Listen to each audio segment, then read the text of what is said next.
Hi friends!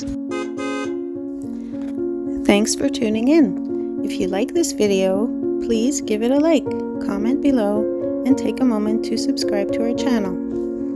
Welcome to Inwood Lake, just a short drive from the small community of Upsala, Ontario. This quiet lake is surrounded by thick northern forests and is a peaceful stop along Highway 11.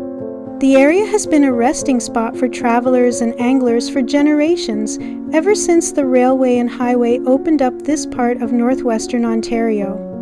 The lake is known for calm waters, perfect for paddling or casting a fishing line. This whole area is part of the traditional lands of Indigenous peoples who have lived with the land for thousands of years.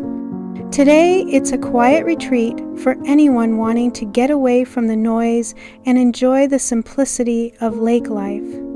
Whether you're passing through or staying for a quiet afternoon, Inwood Lake invites you to slow down and enjoy the beauty of Ontario's north. Thank you for joining us on this tour of Inwood Lake, Ontario.